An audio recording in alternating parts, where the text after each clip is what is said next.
Hi guys. Hello. I hope you can hear me. Hi, hi, hi, hi.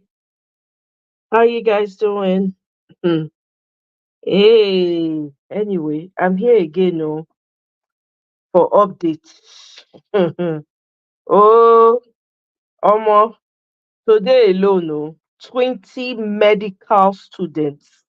Now know 20 medical students be. Eh? 20 medical students when they don't study, they day school, they were on their way. Make I even read them. We don't go tire you see this matter, we go dey talk and dey go. Shebi when they shout come out and hold ground, come out for protest, people will think say, oh, when I'm inside my house I'm safe. People are not safe anymore. Every day na per second na dey take people comot for Nigeria. Yeah. Eh? Hey. Hmm. Make I read am for now. Make una see am. Make e no be like say na me dey make am up on my own. These students were on their way to from where? I think they were on their way from yeah, on their way to Enugu for a convention. Hmm? They were kidnapped. Now one of the people they kidnapped, now even tweet this one. He say they were kidnapped on their way to Kaduna to Enugu for a convention.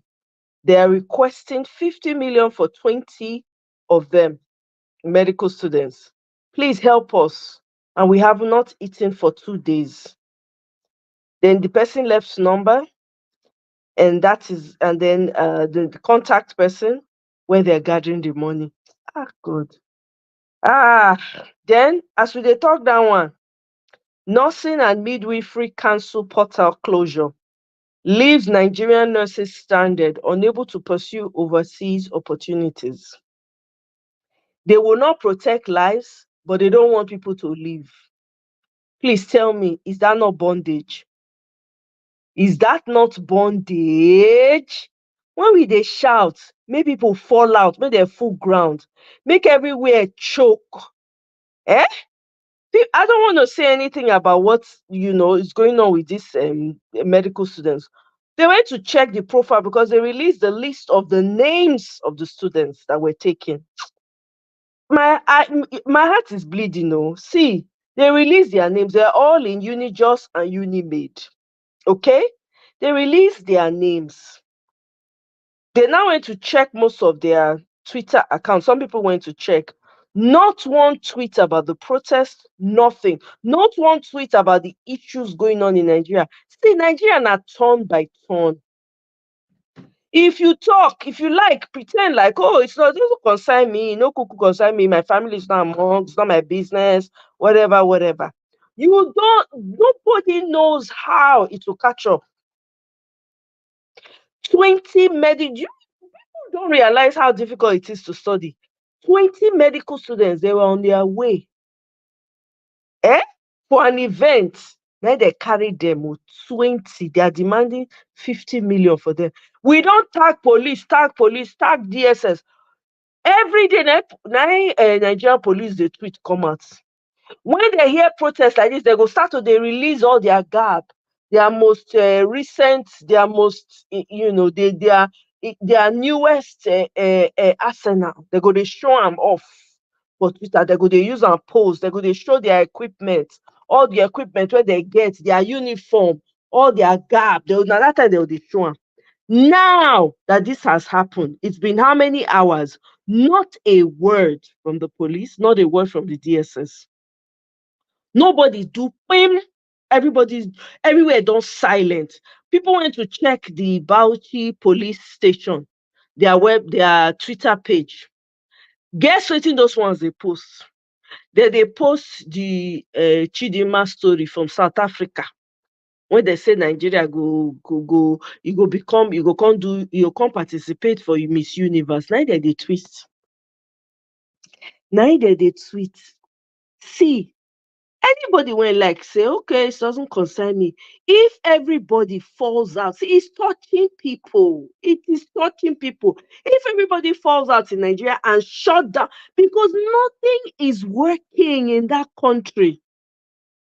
All that is happening is happening. Nobody, nothing is happening. I hope you guys can hear me. Oh, I just hope so because, Omo, I don't know. This my device sometimes. Let me see. Let me just make sure on my other device. Let me make sure you guys can hear me. Sometimes. Okay. Let me see. Let me just. Okay. All right. You guys can hear me. It's crazy. It is ridiculous. How much? How long are we going to keep quiet?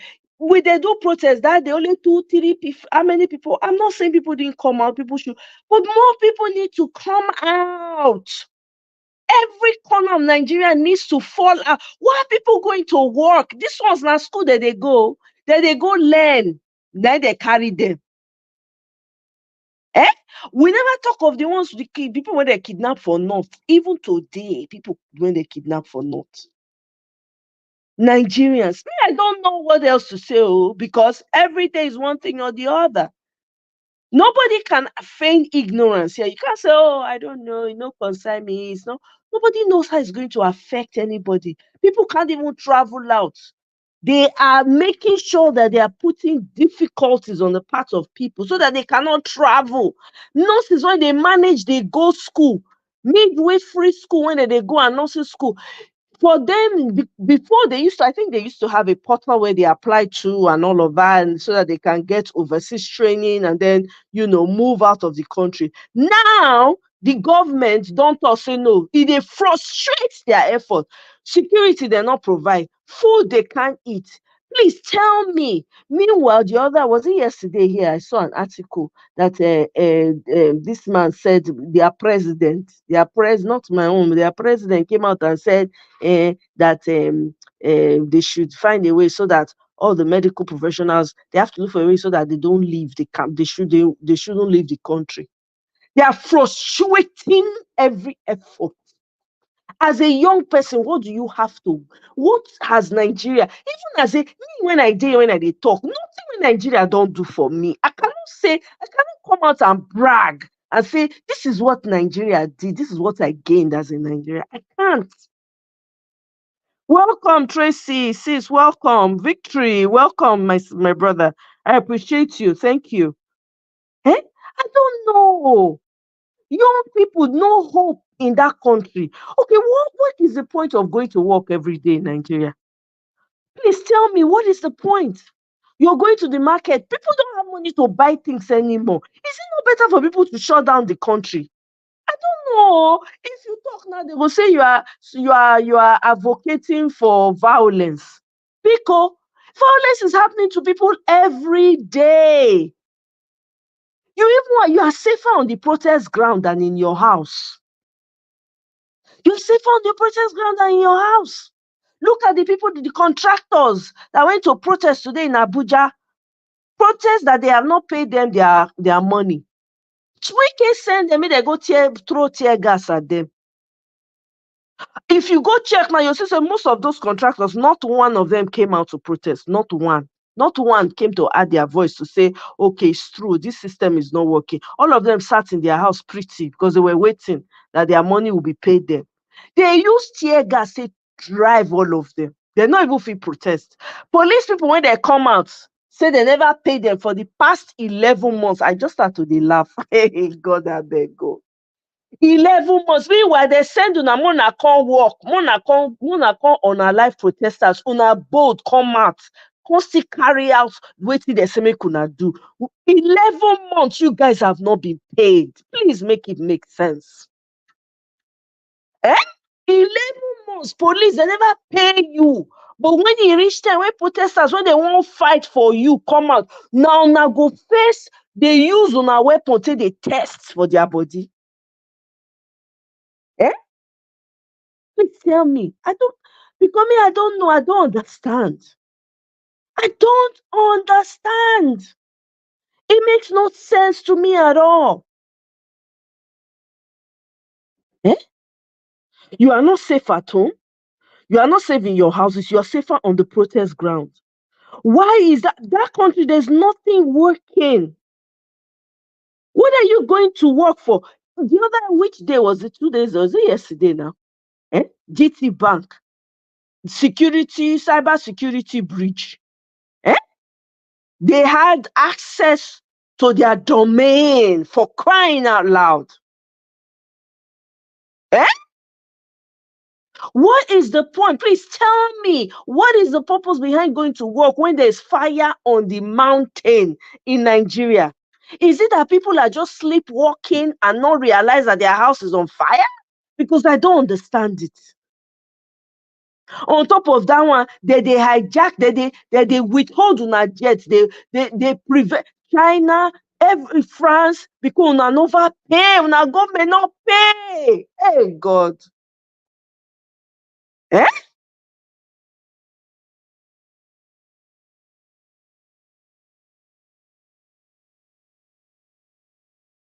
Eh? Hey God. So 3 Enugu Health College students abducted after invasion of school by gunmen. Please tell me, what are your governors doing? And people will sit at home, come out and protest. No, people will sit at home. They are tying you in your house. Now school, this one's go. Now schools. I don't even see this one. I just see it now. 3 Enugu students. Eh? And instead of people to come out and be discussing and finding ways and you don't reach there. There's no need for planning. You go fall out because what's the point? You are in your house, you are not safe. You come out of your house, you are not safe. You can't even go to the market. Your children cannot go to school. Eh? Me, I don't know. I don't know. I have no idea what I don't know what else. I really don't understand it. Eh? I need to switch device because this is my battery. There's something wrong somewhere. Eh? Everybody just keep quiet. Everybody just see police will be say every time they go they post. They go they post. It reach time now, nobody everywhere. Radio silent. Radio freaking silent. Nothing is happening. Eh? How long are we going to continue like this? How long, my people? How long? How long? You don't want? I don't want pie. I don't want pie. But they are coming to your house. They are coming to your house. Eh? Thank you very much. Yeah, I know it's the battery. The battery is running low. I don't want it to just, while I'm talking, thing just goes out. So I'm trying to switch devices so that I can continue. And there's a video I also want to play for you guys. Eh? Egbe wa wo, egbe wo me ma le o. Me, I don't know. Meanwhile, look, they are telling people if you're interested you're interested in moving to the UK and live in Commonwealth country, you should come and join their military. You see, that they push people out intentionally so that they go make them come join military for foreign countries so that they go pitch them against their own brothers. So imagine the West go come collect army young people from the country. France go collect West now. France too. France they under West, right? All these other countries when their eye no dey ground, they'll come collect. When war reach, because most of their people not dey gree join again, they no dey gree join war, they no dey gree fight. So now Africans now they look for now to come.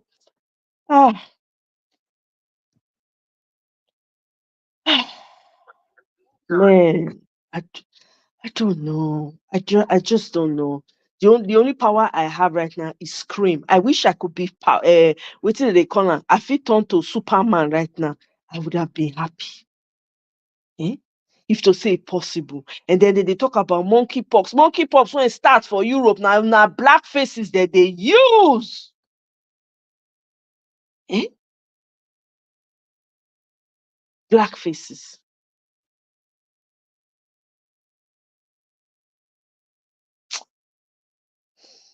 Ah, people, I don't know. It's just crazy. How are we going to?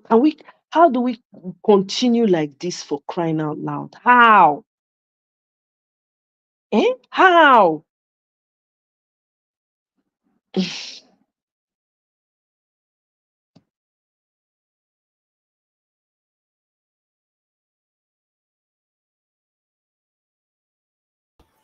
I'm sure you guys can hear me. Let me go ahead and play this video, my people, because the matter long. Make they talk about the money when these people they make. Maybe when these people see it, they go know. Maybe it go make people vex some more. Hey, want to know how I got this $50,000 check for an accident? Commercial whistleblower and rights activist Madi Shehu. Thank you so much for being here, Mr. Shehu. Thank you. Good morning. All right. Good morning. What's your take on the back and forth of what our lawmakers earn? Do you think it's a conversation that a country that's been neck deep in independence should be having now, especially when you look at Senate climbs where the salaries of lawmakers are made public? But why is ours different? What are your take, or what's your take rather? Okay, let me just compare the Senator Kawusi Miller's statement and the in-house denial. It's just like you come back home and your wife tells you that there is a snake in the kitchen. Just when you're outside the house, a mad woman tells you that there is a snake in the kitchen. That mad woman is just a stray woman. Which one are you likely to believe? You will definitely believe the wife because she's an insider. Kawusi Miller, Senator Kawusi Miller is an insider. He's an active participant, a principal officer for that matter of the National Assembly. Therefore, I would rather believe Kawusi Miller in wholesale and retail than believe revenue mobilization or any other counter from anybody. Because he has no reason to tell you lies. He has no benefit of telling you lies. I stand by Kawusi Miller. I believe his figure, and this figure is not the first time it is being made public. Senator Shehu Sani in the past made a revelation of 17 million naira then. The figure has jumped to 21 million naira now. And we challenge any member of the National Assembly who have the courage, a senator, to show us his last month alert, where he received the so-called allowance and the whole salary. I have a personal friend, a serving senator.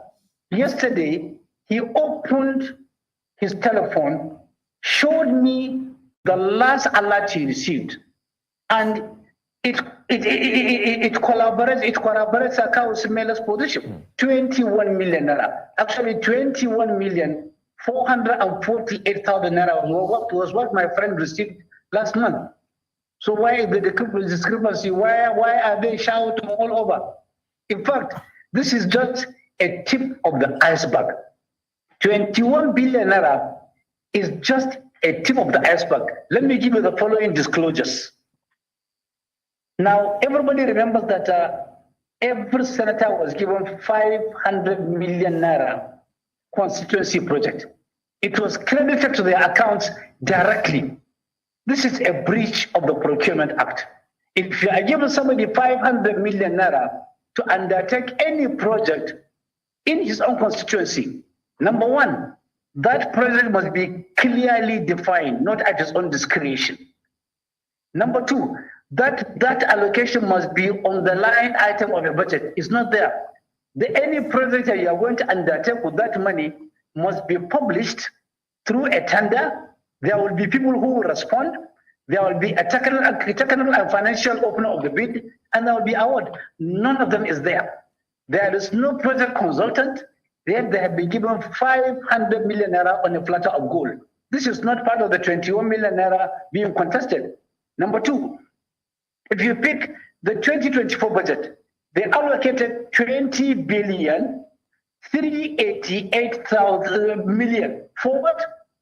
For legislative aids. The salary of a legislative aid, which is never paid, is 250,000 naira per person. If you allocate 20 billion 388 million for legislative salary for 2024, it means if you divide that number, you are going to have 81,552 legislative aid. If you divide that figure by 500, assuming there are 500 members and they are not up to 500, but round the figure, if you have 500 members sharing 81,552 legislative aid, paying them 250,000 naira per month, it means each senator will have, each member of the National Assembly will have 163 legislative aid. This is clearly a fraud. It's clearly a fraud. If that is not enough for you, look at what they did. They allocated 3 billion naira for car park. They allocated 4 billion naira for gymnasium. In a state, in a country where hunger has taken over the entire horizon, they are allocating 15 billion naira to build National Assembly Hospital, but they allocated 2 billion naira for the National Hospital Abuja. They allocated 15 billion naira for National Assembly Hospital. They allocated 2 billion naira to the National Hospital Abuja. No, they allocated 15 billion naira for National Library, for National Assembly Library. They allocated 983 million naira for the National Library, the whole country. I mean, these are people who are making it possible for us to make insinuations, very correct insinuations. They are not putting any hope in anybody. Hey, did you know that SMUD is now paying Sacramento homeowners thousands of dollars upfront?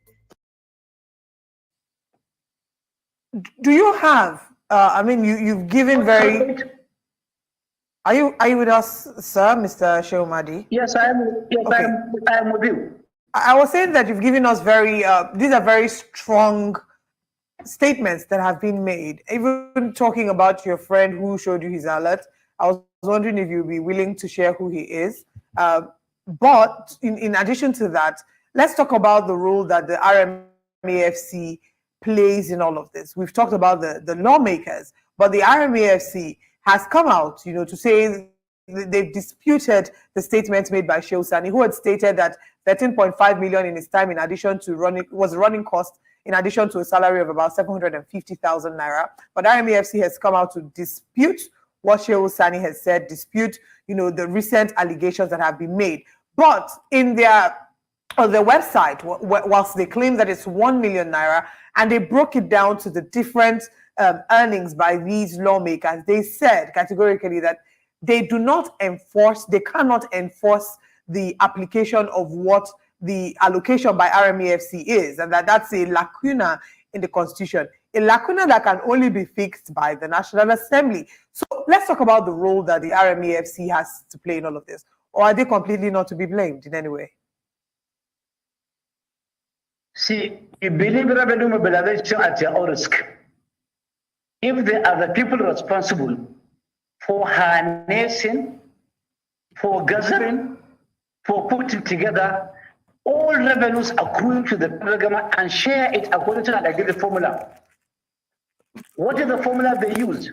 Before their own very eyes last week, EFCC dipped their hand into their own account, removed 50 billion naira, and gave it as donation for the student loan.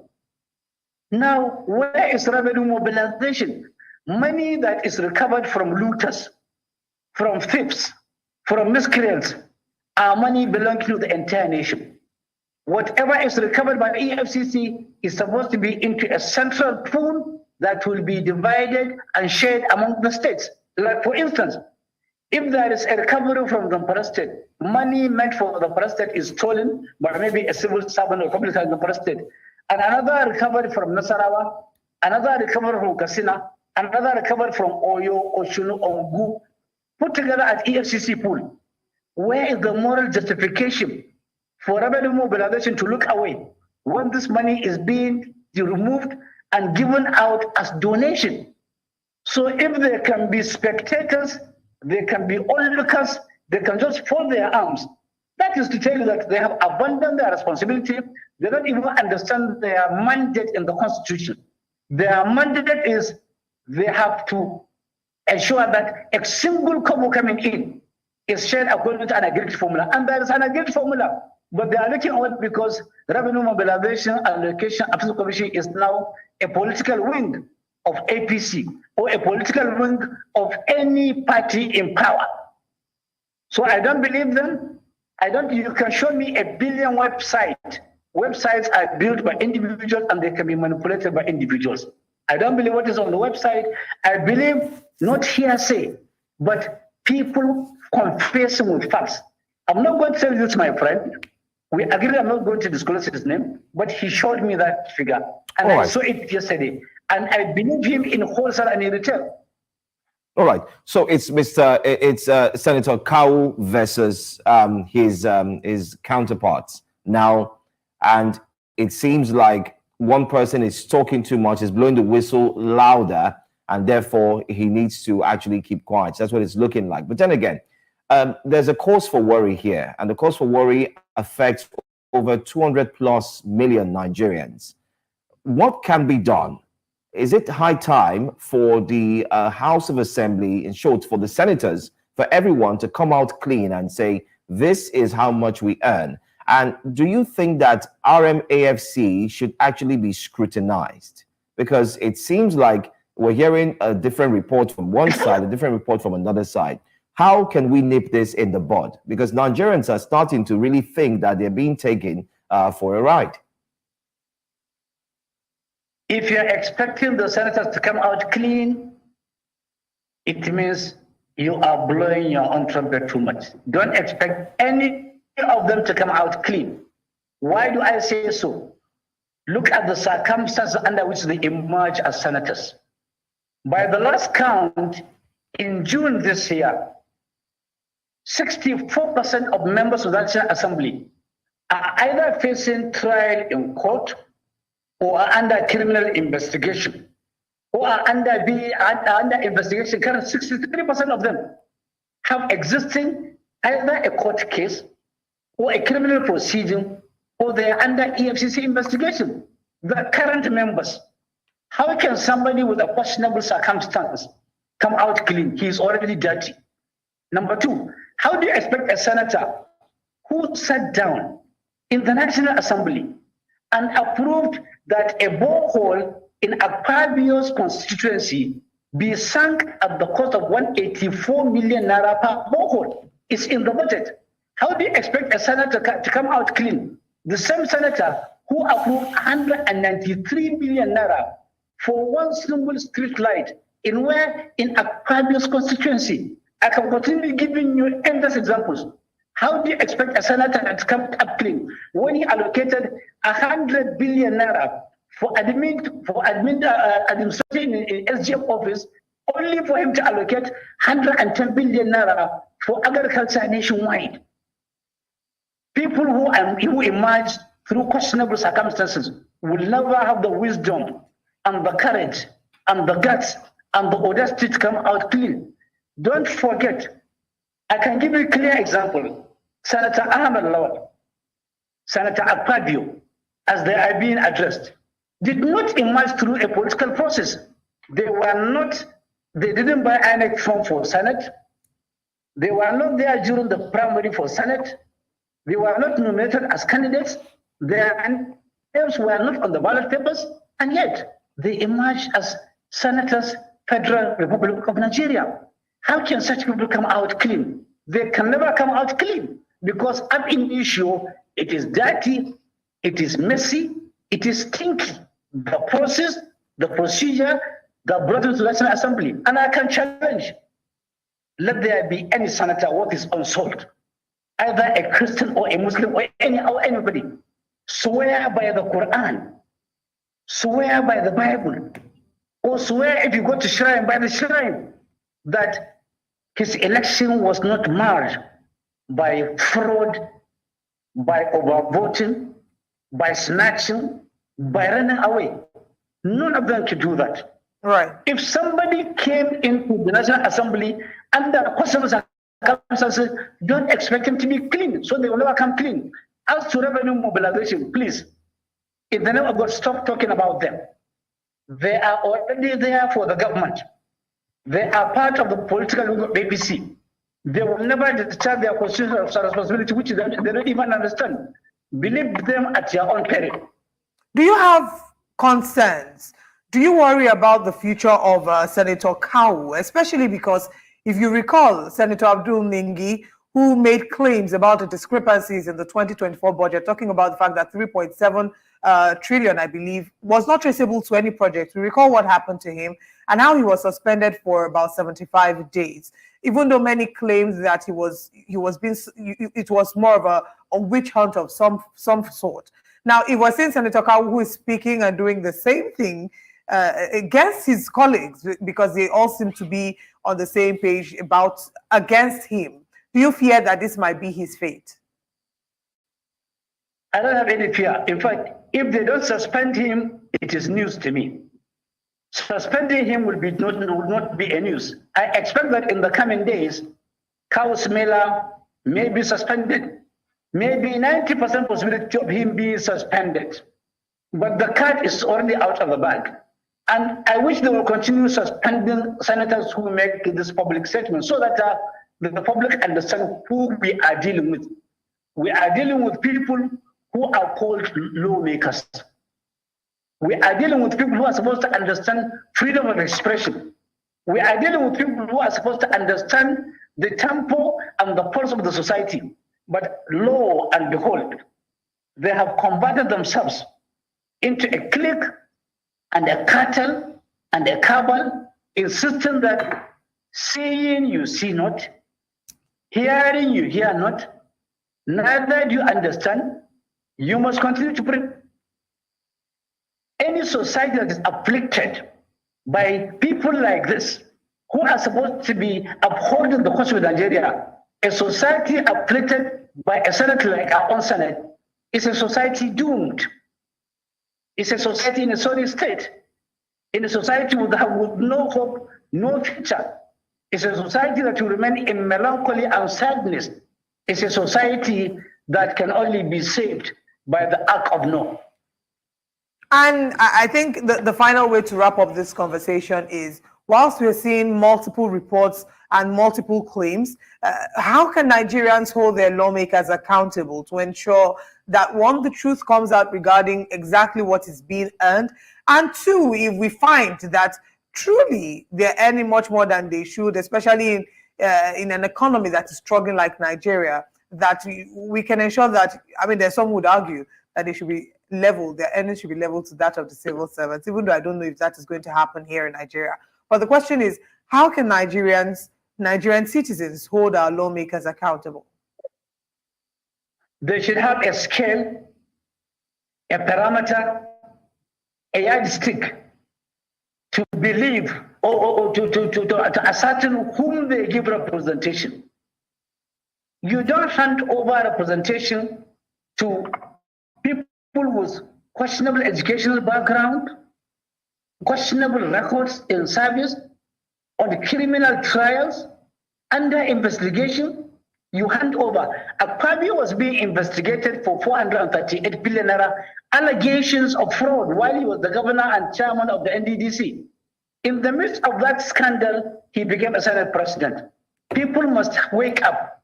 And if such are the senators of the Federal Republic of Nigeria, God save the electorates. And if such are the docile electorates, God save democracy, God save Nigeria, and God save the world. Wait, right. I mean, I know that I did say it was the last question, but I'm so sorry. Permit me to sneak in this one as the last one for real. You just talked about Godwin Akpabio, okay. Senator Godwin Akpabio. Do you have any faith in his leadership? Absolutely no.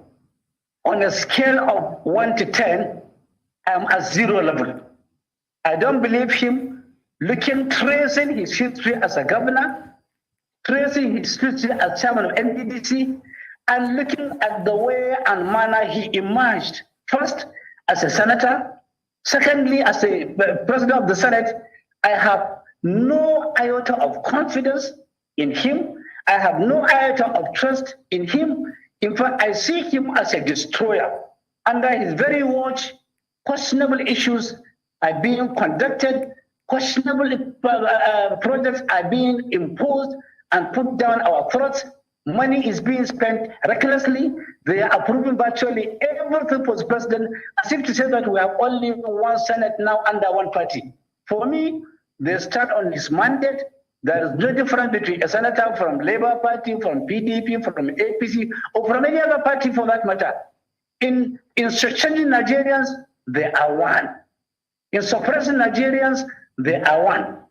In cajoling Nigerians, they are one. And in deceiving Nigerians, they are one and the same. All right. A lot has been said, but I want to say thank you so much, non-commercial whistleblower and rights activist Madi Shehu, for joining us this morning. We look forward to have you again, and hopefully this would not be the end of this conversation. Nigerians they deserve to know. I always say this, at the end of every year, a report is being shared where top bank executives are indeed put out in the public on how much they earn. We know how much the owners of the MDs, the executives, the CEOs of blue chip companies, we know. I mean, Elon Musk, who's actually running X, we know how much he earns in terms of his capital and so on and so forth. So why is it so difficult that we do not know how much a senator earns in Nigeria? It's quite funny. When next we meet, I will give you the name of companies, of senators that are conducting businesses in all government MDAs with the amounts involved. That would be next week, and we'll have a date with you, and we'll do that here on Breakfast Central. Thank you so much for talking to us. Thank you.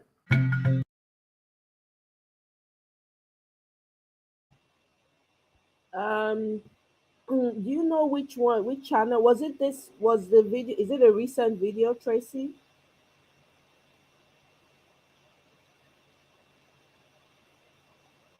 Is it a recent video? Let me see. Let me check his Twitter handle.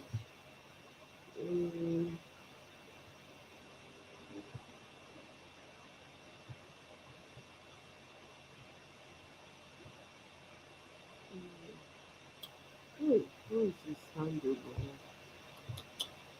What's his handle?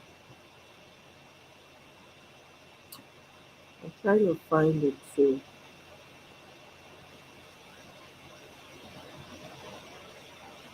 Aha, got it. It's Madi Shehu.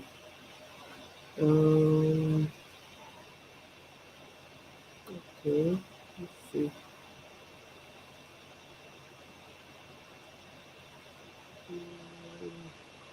I'm trying to see if it is.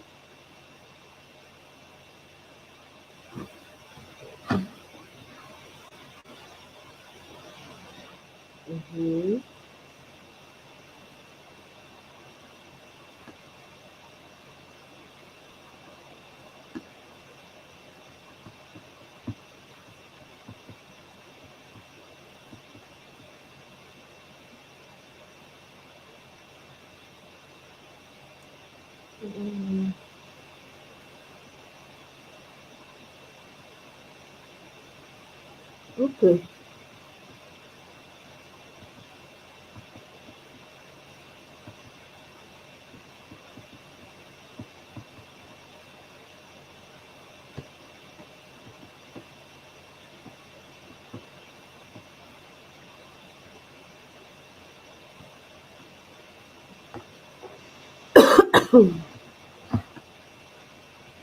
Okay, so there's a video here. It's like, I don't know which one. I don't know if it's, I don't know. I just saw a glimpse maybe on his page. So let me see if I can play this from his Twitter handle.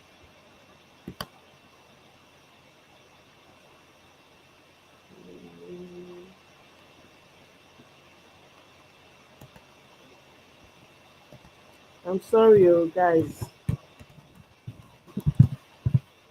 I'm trying to bring the videos so that we can see what's going on.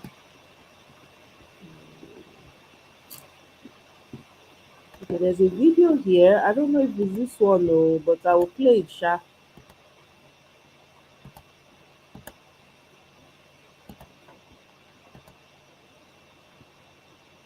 No longer now by the miscreant, but it has gotten to the Senate.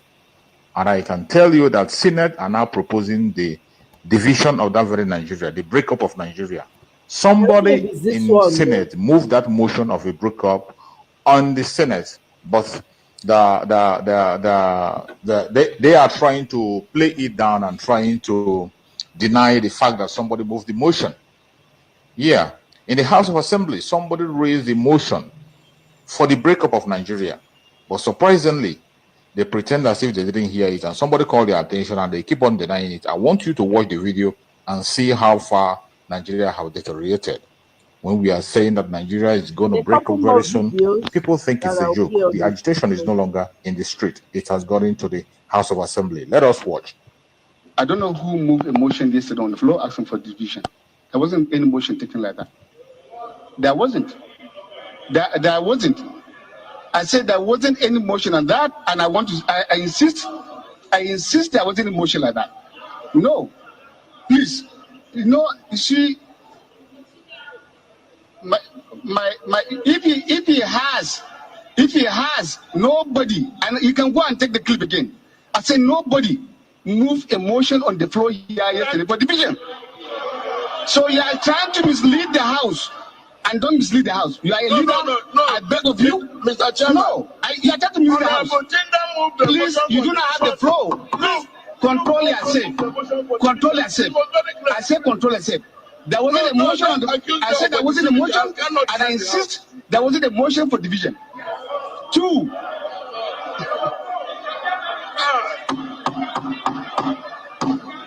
Well, I don't want you to repeat it again because that wasn't the position. He is saying that, Boma, I want you to be guided. We have our rules here. You do not have that power. I'm guiding you.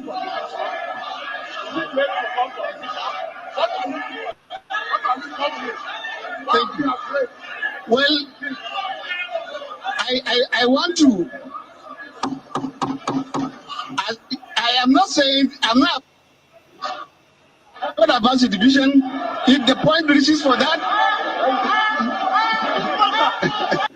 Okay, I don't think it's this one. Let me go to the next video that I saw. I think it's close to what you're saying.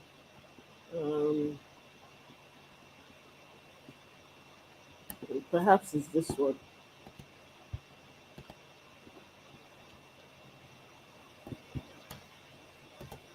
Hello, good morning, good afternoon, or good evening. The title of this clip is Tinubu's 2027 Political Ambition. From Wike's open assertion, it is clear that Tinubu is eyeing 2027 position as the president of Nigeria. Tinubu said, after all, in 2027, they are just waiting for swearing-in ceremony. Nobody can beat Tinubu. Many other political miscreants, political jobbers, and hangers-on have been making such a reckless statement. For Tinubu, who has failed woefully currently, and is likely going to continue failing until when God decides when to stop him, it is hallucinatory for him to start thinking, or people around him to start thinking of 2027 success. Thinking of that is an indication that we require some psychiatric intervention immediately. We require some psychiatrists and psychologists and some anthropologists to give us a real definition of such minds, of such people, of such psyches, of such characters and personalities who are thinking of 2027 in the face of monumental failure on the face of scandalous failure, on the face of unforgiven failure, on the face of failure that qualifies for the Guinness Book of Record. 2027 is a year of defining Nigeria, whether to remain or to disintegrate, especially when people who are desperate for political power to continue milking us are already planning ahead.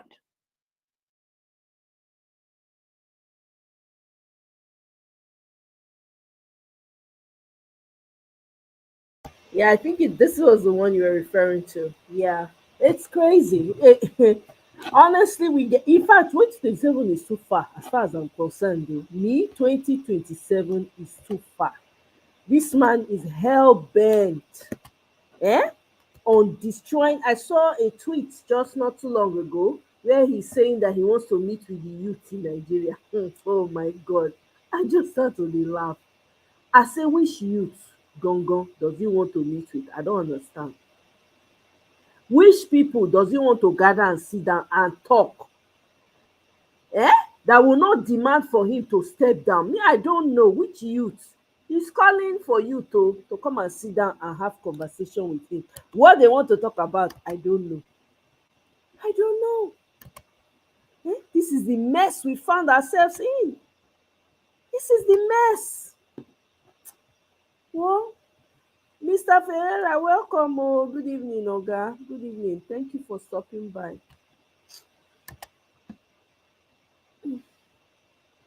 Have to rethink the form of government.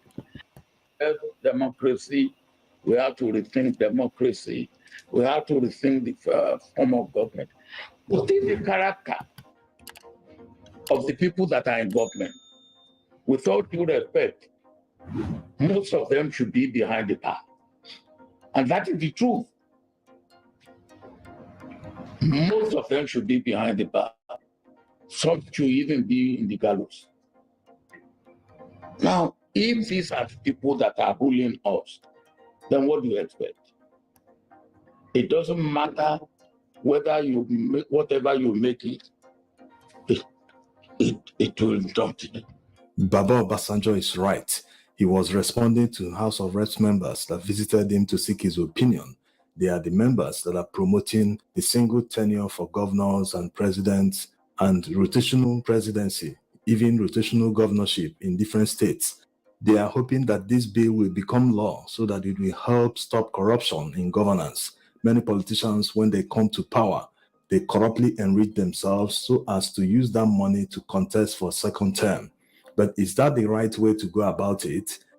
In fact, Obasanjo stopped short of reprimanding them because they are chasing shadows. If you listen to how Obasanjo's voice changed when he was emphasizing the fact that people that are leading us are people that should be in jail, that some of them should be in the gallows.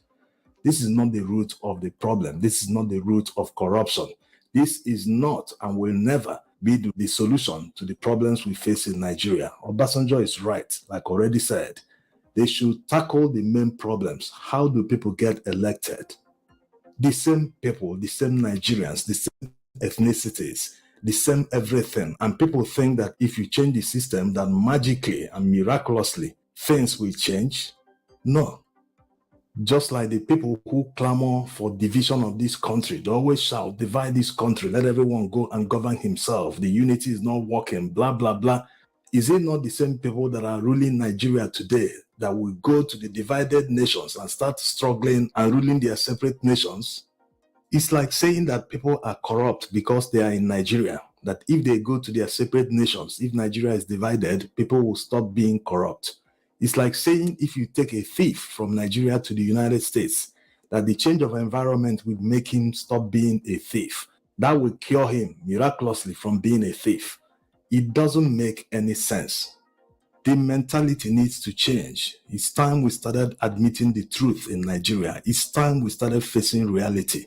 The only way, the only permanent way to solve a problem is to get to the root of the problem, not trying to solve symptoms of the problem.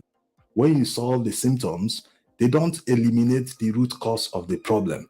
But when you are able to uproot the root cause of the problem is solved.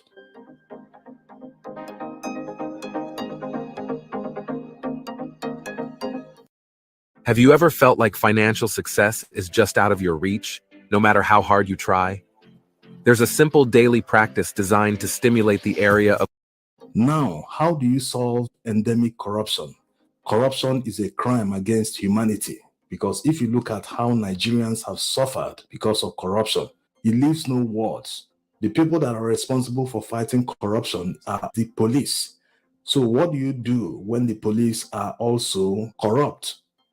The situation looks hopeless, but it's not hopeless. There was a time the United States faced this in the Chicago area. There were serious crimes. The entire police force, nearly all of them, were equally corrupt. They didn't know what to do. It was a hopeless situation for them. Till what happened? They got people that were not corrupt at the time, and they had to fight the criminals till they won.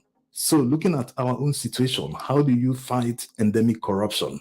It takes you back to the top, because the top commands all the ranks till the lowest of the low, the police, the armed forces, everyone. You need good leadership that is focused on fighting corruption.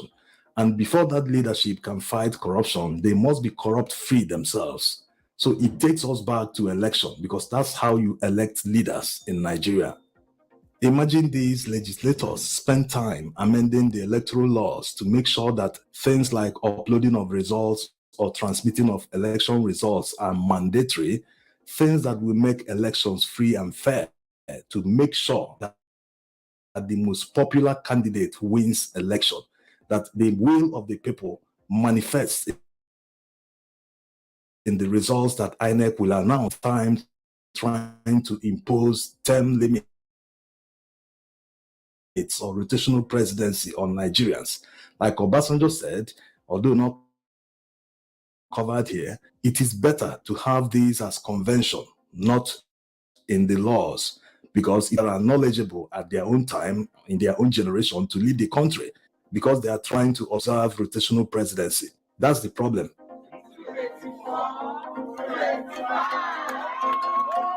So it's better, for the sake of unity, inclusion, all parties have it on convention that the power, especially presidential powers, must move between the North and the South, at least between these two regions. Just make sure the best candidate emerges from the South at all times when it is their turn, likewise in the North. So all these waste of time, trying to limit terms, trying to do this, they are just scratching at the surface. They are not going to the root of the problem. Nigerians are educated, they are smart. They can differentiate between two individuals. They can identify a thief, they can identify a gentleman.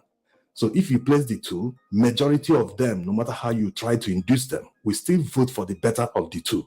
So if the electoral process is well organized, it is free and fair, most of these problems will be solved. It has happened before, although not through an election. When Buhari came to power the first time through a coup, Nigerians started queuing at bus stops instead of the usual struggling to get into the bus. Order was restored within a very short time. So it is doable once you have a good leader at the top. That good leadership will trickle down to the bottom. That's how it works. Once the leader is corrupt-free, he will not condone corruption. But if the leader is seriously immersed in corruption, he will simply look away. That's why we have serious corruption in the civil service, in the police. Everywhere you look in Nigeria, there is serious corruption. You will see policemen that are supposed to be protecting citizens. Just because they are armed, they use these arms to terrorize citizens. How do you explain that police set up checkpoints on major highways within Nigeria? Checkpoints that look like you're going into another country. Things you have at the border. Everyone looks away. The politicians, their top commanders, the IG, everyone looks away as if it's nothing. So the problem we have is a leadership problem. Put a good man at the top and things will change miraculously. And before a good man can get to the top, we must change the electoral system. The whole process must be overhauled so that a good man can emerge. If we don't change that, good men will never emerge, because good men don't bribe people to vote for them. If anyone bribes you to vote for him, that means he's making an investment. And when he gets there, he will first of all focus on recovering his investment with benefits. Yes, all investments must come with profits. He will not invest to lose. No one invests in any venture where he will lose. Every business is about making profit. So until we do the right thing, instead of running around in circles, Nigeria will remain the same thing. And it will never change, even if we divide this country into many nations. It won't change because the mentality is still the same. The same Nigerians will live in the new countries. Let's end with the nationwide hunger protest, which is ending today. As you can see, these are women in Moshood Abiola Stadium in Abuja. Very few people came out. Enjoy the videos.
I just got paid $60,000 for my car crash from using this app on my phone.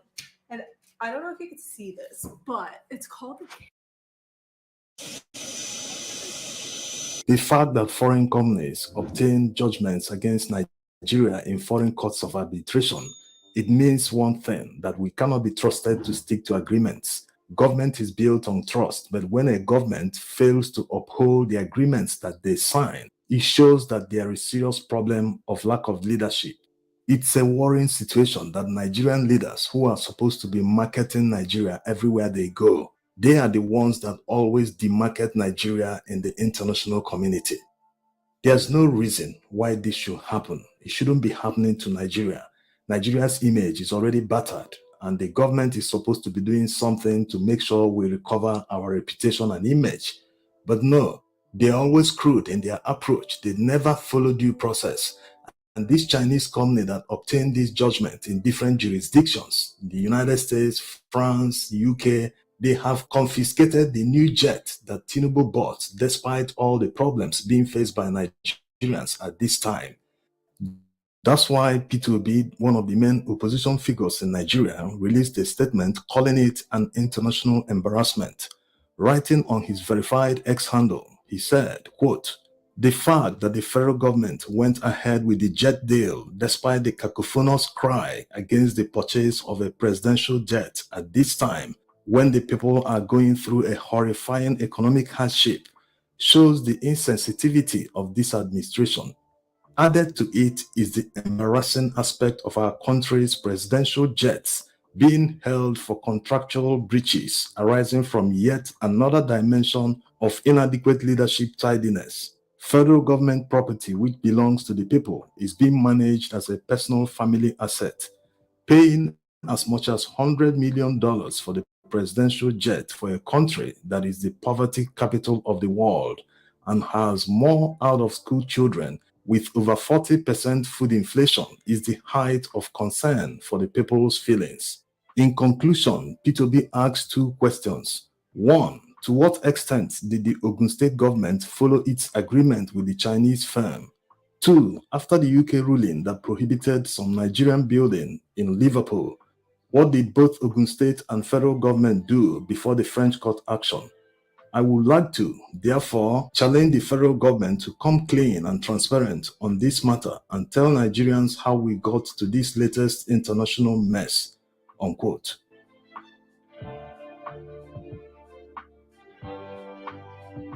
This latest international embarrassment for Nigeria wasn't actually caused by the federal government, like it happened under Buhari's administration, when another company got a court order against Nigeria in London. Of course, that was later resolved. The court set aside the judgment. This time, it was caused by Ogun State. The Chinese company, Zhongshan, signed an agreement with the Ogun State government to build a free trade zone. Under unclear circumstances, the former governor of Ogun State cancelled the contract with the Chinese company. That was why the Chinese company now started looking for ways to resolve the issue until they ended up in court, first in the UK, in France, in the United States, and the courts have been ordering the seizure of properties belonging to Nigerian government. Ogun State government also recognizes the fact that they are the ones at fault here. They have expressed their regret and apologized to the federal government. In a statement they released, they said, quote, "We have taken all necessary legal steps to ensure that this spurious and baseless order is vacated within the shortest possible time. As a sovereign nation whose assets are protected by laws and sovereign immunity, we vow to resist any attempts at blackmail and theatrics clearly designed to extort and embarrass our dear country. It is important to note that Ogun State never gave up on a reasonable settlement option. With the most recent letter sent to Zhongshan last week, unfortunately, Zhongshan only responded after obtaining this latest order. A reasonable and objectively quantifiable settlement figure has already been our preference and continues to be an option in the resolution of this protracted dispute," unquote. Going by the statement Ogun State government released, it is very obvious that they recognize the fact that they are at fault. If they are talking about a reasonable figure for settlement, that means they know they will pay something. Already the courts have awarded the Chinese company $75 million in damages. So either the Ogun State government appeals these judgments that they've gotten in different countries, or they will seek an out-of-court settlement. Whichever they choose, this is the cost of bad governance and not following due process. In the end, Ogun State citizens will bear the brunt. They will pay the heavy price. Imagine the decision of one man is now costing the entire state millions of dollars in damages. There's no way this settlement will be below $20 million when the Chinese company already gotten judgment in 3 different countries.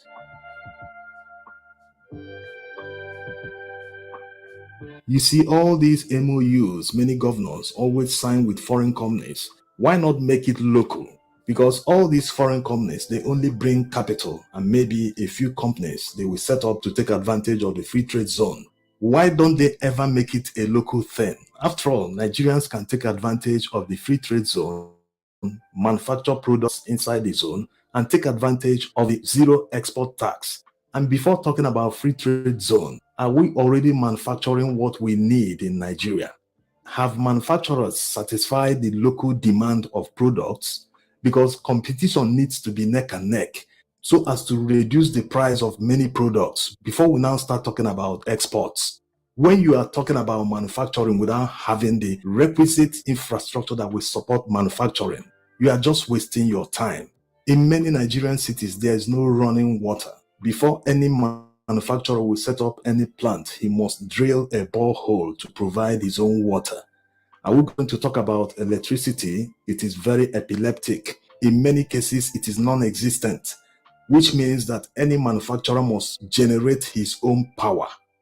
So if many governors invest in power generation and distribution in their states, also provide water. It is a basic need of man. Provide water to the cities in your state. If they're able to do this, it will reduce the burden on manufacturers, making them more competitive. And if they become more competitive, they wouldn't need to take advantage of any free trade zone to export products. This is why all these free trade zones fail. Most of the Chinese companies coming to sign all these MOUs, they cannot execute the projects because the prospect is just not appealing. These people in government need to understand how manufacturing works. If you want to be competitive in manufacturing in the international market, even in the local market, you must have access to the raw material. Nigeria is hugely endowed with natural resources. It's just that they are not even tapping up to 5% of the natural resources. So they need to start from the beginning, make sure that the required raw materials are available, that miners are mining the raw materials so that manufacturers can buy them locally in Nigeria, all paid for in Naira. When these raw materials are available, it's just a matter of getting the raw materials, get it to your factory, turn it to the products you manufacture, and move it to the port to export, or move it to the Nigerian local market to sell. Even a foreign country you invite to build a free trade zone, set up factories inside the free trade zone, they will still be buying raw materials abroad, shipping them to Nigeria, manufacturing and shipping again outside Nigeria. It becomes cumbersome. In fact, when they look back at their home country, China, they cannot compete with products coming out from China. So it makes no sense setting up a manufacturing plant in Nigeria. So in other words, they know that the free trade zone will fail. They just commit the governor with the MOU. Maybe the governor is doing it for campaign purposes. Maybe he signed the agreement in his first term, hoping to use it to campaign in second term. When it doesn't work out, maybe the Chinese company hasn't even cleared the site or they are still fencing the entire area. He will quickly cancel the contract and think that that's the end of it. After all, this is Nigeria. Which court are you going to go to? So this is the problem. They need to start from the basics, provide basic infrastructure that will support manufacturing. And you see Nigeria flourish. Nigerians are hardworking. They are technically endowed. They know how to copy something, emulate something that someone is doing. They can do it. After all, that was the same way Chinese people grew. They kept copying products, emulating how the Westerners did it. And today, they are the world's factory. Nigeria can become that too. Nigeria can displace China. Vietnam and many other countries are doing it already. Nigeria can do it, especially because of our geographical location. Look at the map. Nigeria is right there in the center. In terms of proximity, we are very close to the European market, to the American market. So imagine the savings in shipping cost alone compared to South Asia. So these are the advantages. These are the things that leaders are not seeing. When they eventually wake up and see all these, this country will flourish. It's just that now they are occupied with their personal interests. They are never satisfied despite all the stealing. But Nigerians can make it happen faster by becoming more active in politics. People need to stop saying, this doesn't concern me. I'm not interested. At the end of the day, decisions by political office holders affect everyone. Thanks for watching.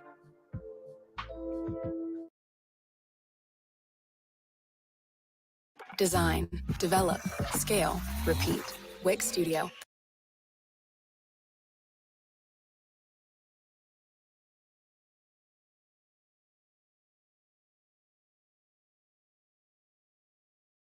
My people, in fact, Tracy, everywhere jaga jaga. You see, showing how Nigerians drive, shows how unorganized they are.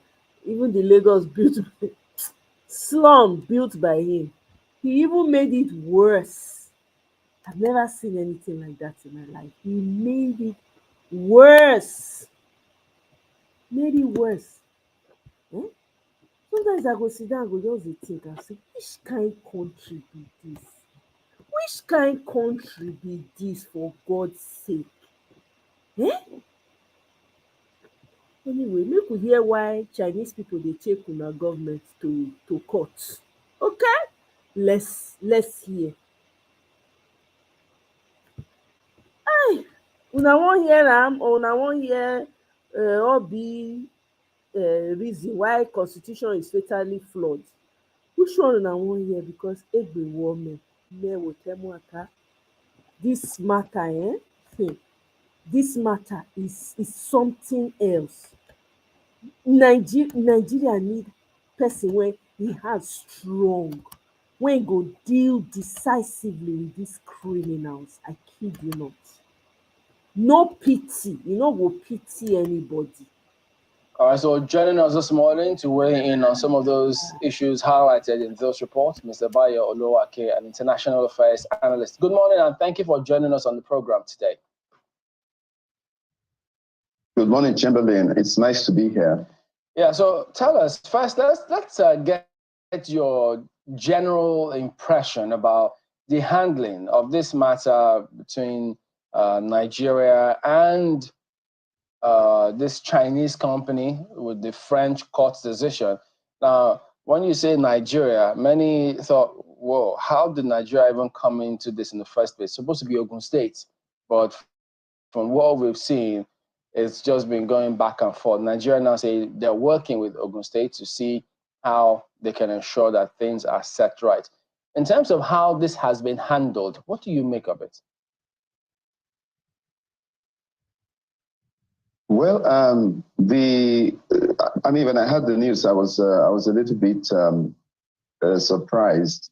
Then, of course, I saw the statements of the federal government, which clearly highlighted the fact that this was some sort of a dispute between the Chinese company and the government of Ogun State. But then the Chinese, as is now in the public domain, have instituted proceedings against the Federal Republic of Nigeria and France, which led to the seizure of some federal assets, mainly some of the presidential aircraft. I think, first of all, the issue of dispute between a subnational state in Nigeria and then international entity will invariably involve the federal government, because in international law, especially when it comes to international arbitration, it will be the government of Nigeria that will be the first, if you like, respondent, because internationally, Nigeria is the one that plays within that arena. Subnationals don't play in the international arena. Only the federal government, for instance, has a Ministry of Foreign Affairs. The states don't have ministries of foreign affairs. And should it be a question of a loan, in this case, it is not a loan, but I'm just using this as an example. Should it be the question of a subnational in Nigeria, say any of the states, obtaining a loan from an international entity, that loan will have to be guaranteed by the federal government. Because like I said, only the federal entity plays in the international arena. So to this extent, one will understand why the federal government has been taken to court. And I think the explanation of the federal government is also alludes to this. And then it also highlights the fact that it is engaging with the Ogun State government to try to resolve the matter. I was hoping that this would not get to this level. The exact details of how we arrived here are not public, even though the statement of the federal government gave some decent background information. And so I feel that the federal government would have to deal with this matter, internationally, especially to get those assets that have been frozen to be released. One worrisome fact, though, is that it would appear, going by the information that the federal government has put in the public domain, that the Chinese entity is trying to profit from some sort of a loophole and reap where it did not sow. So to speak. But then we will need to hear from the Chinese perspective and then see how the matter will be resolved. The fact that the Chinese had tried to institute proceedings against the federal government in the United States and the United Kingdom and had not been so successful might be something of a consolation that perhaps this case instituted in France might go the Nigerian way. But the advice one would give should be that the best legal minds in Nigeria should be contracted, and if possible internationally as well, because it's a French court, to try to make sure that the matter is resolved. It's quite embarrassing, that Nigeria will find itself in such a litigious circumstance. But let's hope that they can sort it out and the reputation of the country can be regained. And one of the other item that came up there for a number of people is that it appears as though this Chinese company at least did some digging to the extent that jets that Nigerians some don't know that the government had acquired, they listed it as part of the property that should be acquired, should be seized from Nigeria to handed to this Chinese company. In that regard, were you surprised when that information came through? Because many thought, wait a minute, the government hadn't told us that they've acquired this jet, so where is this coming from?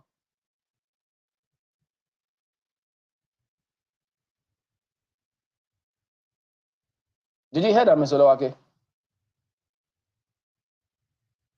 No, Chamberlain, I lost you. Okay, you're saying something about the property of the Chinese company. No, I'm talking about the way they might have done their digging. We don't know if they had information from their other agencies, Chinese companies or something here, because they even cited the certain jet owned by Nigeria, newly acquired jet, which several Nigerians are still wondering, wait a minute, did they acquire this jet and were not even publicly or officially told that they've acquired this jet? So when that information came through, how did you process it?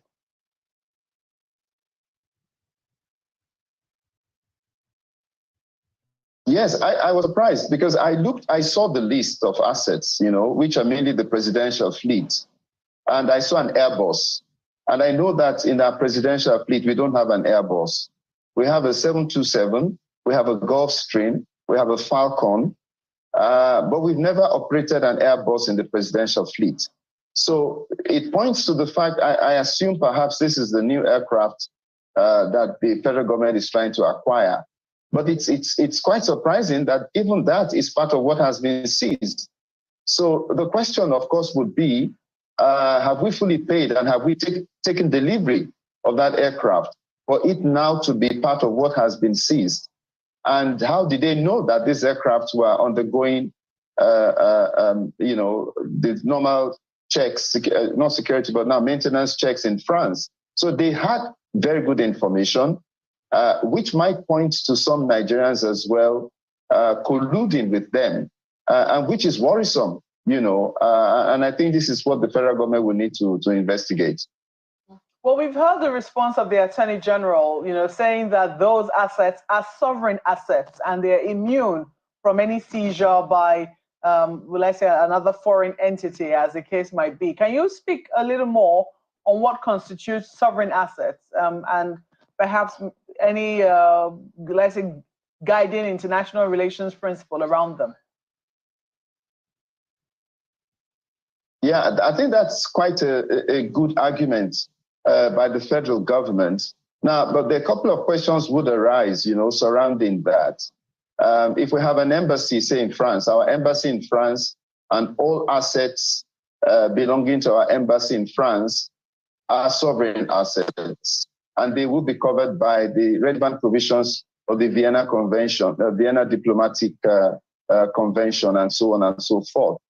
Now, when an aircraft is flown into a country to undergo maintenance, I think perhaps we might need very good lawyers to show that these are sovereign assets. I'm not exactly clear, given the circumstances in which those aircraft arrived in France.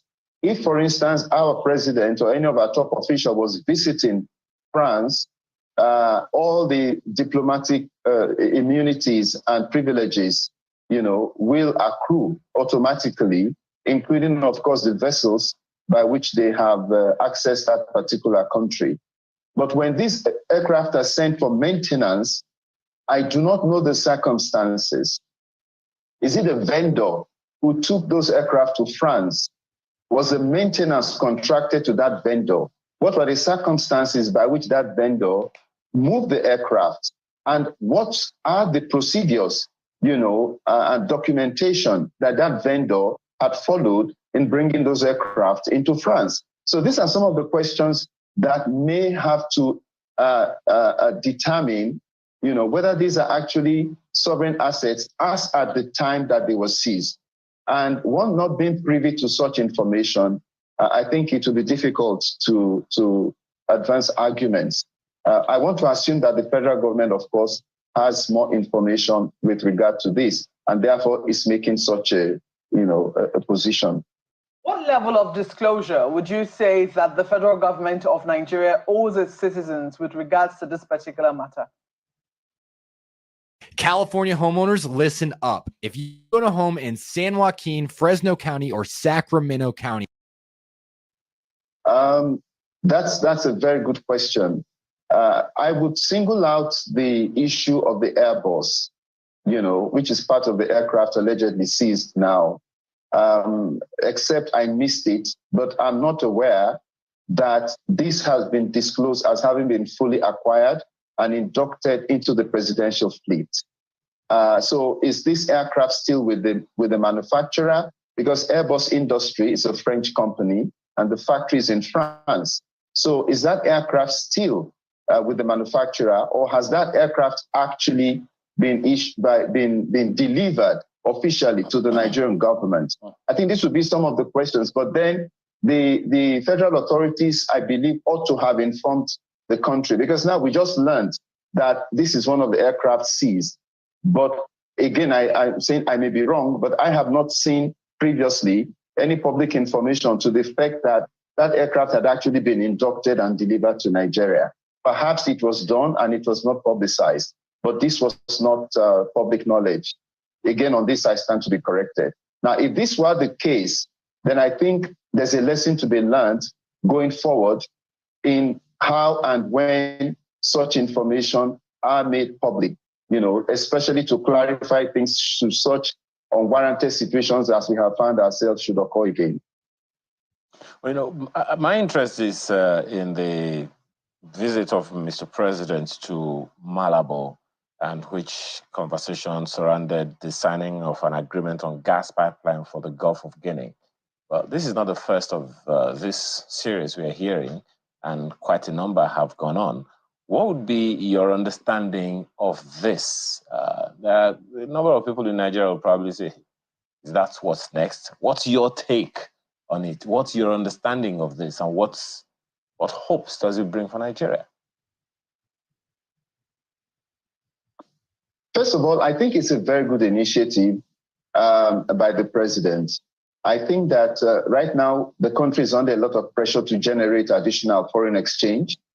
And I think that such an initiative as this gives us a vantage position from which to try to generate additional foreign exchange, especially in contexts where they do not have histories of pipeline vandalization and some of the indiscipline and misdemeanors that have plagued our own domestic economy. So the more we are able to invest in such offshore, environments, I think the better for our economy. So I commend the president and his team for this effort. Now, what I think the president needs to watch out for in order for this kind of initiative to actually live up to its billing is to look at our history. We do not have a history of executing or delivering such initiatives perfectly. And I'll cite one or two examples. We signed an agreement with Sao Tome and Principe in 2001 to set up a joint development zone, JDZ, in the Gulf of Guinea, in waters that are territorial to Sao Tome and Principe. And then we established the Nigeria-Sao Tome Joint Development Zone in the year 2002. It effectively took off. But as you and I speak or have this conversation, we do not have any information in the public domain as to how successful this initiative has been. We haven't seen the attainment of milestones. We haven't seen the outcome of those initiatives. And Nigeria, if I recall correctly, was supposed to finance the exploration of oil within the JDZ. So I think it's between 60 or 70% for those allocated under the JDZ. So Mr. President should need to go back in history and ask to know exactly where we are with that project. Because if we are not moving forward with that project, what is there to suggest that we can move forward with this initiative that the president has initiated with Equatorial Guinea. Secondly, we have some countries in Africa that have delivered on similar enterprises successfully, and outside Libya under Colonel Gaddafi. Under Colonel Gaddafi, Libya acquired 7% of the Italian vehicle company known as Iveco. Libya acquired several assets in Uganda. Libya acquired most of the tourism assets, perhaps the blue chip tourism assets in Kenya. They were owned by the state of Libya. I don't know what the current situation with those assets are, but these are examples to show that even if Libya had stopped pumping oil, Libya was already getting to a stage where it was having substantial investments in many offshore assets that was sufficient enough to significantly drive its economy should anything happen to the oil industry. So when we went into the JDZ, it was a pointer to the fact that we are now beginning to do something good, just as the Libyans did. The second example I'll quickly cite is the West African gas pipeline. I'm sure you recall that not too long ago, Ghana, Togo, and a few countries began to suffer blackouts based on the inability of Nigeria to supply gas. So Mr. President needs to also investigate this, because when we have all of these offshore assets and we are not delivering effectively on them, there's a risk that this laudable initiative that the president has initiated with Equatorial Guinea may also go the same way. One good point I would like to add before I wrap up on this is that for many Nigerians who may not know, Nigeria and Equatorial Guinea are extremely close. In fact, in the 80s, and I say in the 80s because I'm not current, I don't know what the demographic reality is today, but in the 80s, the Nigerian population in Equatorial Guinea was more than the population of the citizens of Equatorial Guinea. And this dates back to the practice of the Spanish colonial power that created dysfunctions within the Equatorial Guinean society such that they could not have labor to work on the cocoa plantations. And they had to resort to hiring labor from Nigeria, specifically from Akwa Ibom and Cross River states. So, and I suspect the reality is probably still the same. We have more Nigerians in Equatorial Guinea than the population of Equatorial Guinea. So this initiative of Mr. President is not only something that could benefit the homeland Nigeria, but that also has potential benefit for our Nigerian citizens who are relatively the majority in Equatorial Guinea. So for these and other reasons, I think the president needs to make sure that this works. Maybe by setting up a special purpose vehicle, because I feel that all these initiatives that we do offshore do not have any special purpose vehicle to drive them. They are either being run partly by Ministry of Foreign Affairs, partly by the presidency, partly by the NNPC, partly by Ministry of Petroleum or whatever.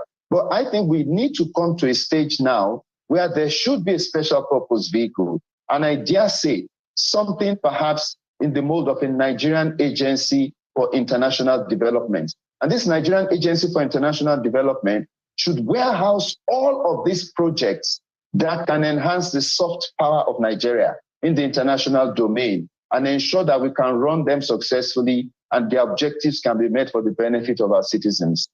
Well, just one more thing, and this has to do with security. You know, the president, who happens to be the chairman of ECOWAS, who was appointed, is speaking about a standby force, at least for the sub-region, such that we'll be able to address terrorism. He spoke of a similar scenario when he attended the AU summit. But at what point, how do you see this playing out, for instance? I mean, when you talk about ECOWAS, even ECOWAS countries, you know the role Nigeria has got to play. So if he's trying to rally the troops, is it a right strategy, a right time? Do you see this even happening? Can we afford it at this point in time? Good question, Chamberlain. I respectfully would like to suggest that we avail ourselves of the resources available in the Ministry of Foreign Affairs. I don't know if the Ministry of Foreign Affairs is part of those who wrote that speech for the president. We have an ECOWAS standby force already.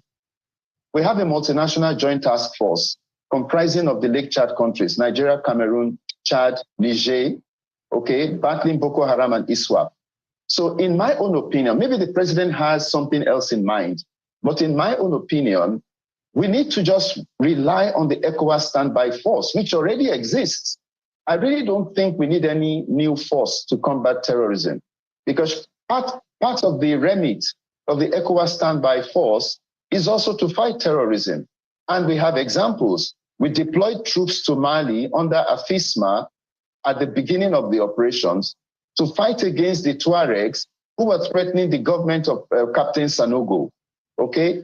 And we have deployed troops around, either as part of ECOWAS or bilaterally, or as part of the multinational joint task force. Unless if what the president is hinting at is something specific to terrorism alone. But then they probably have some information maybe not available to us.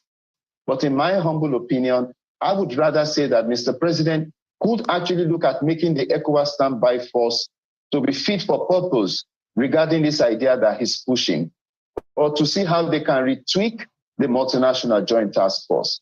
I think this would be better than trying to set up something new that will require a different infrastructure at a time they were struggling to get our economy going. Thank you very much indeed, Mr. Bayo Oloake. My pleasure. Thank you for having me.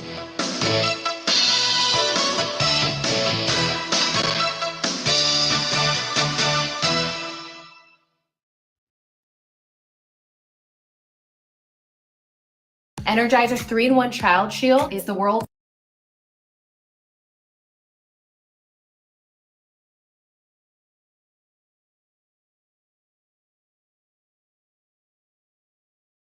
Hey, Nigeria. Oh, I beg.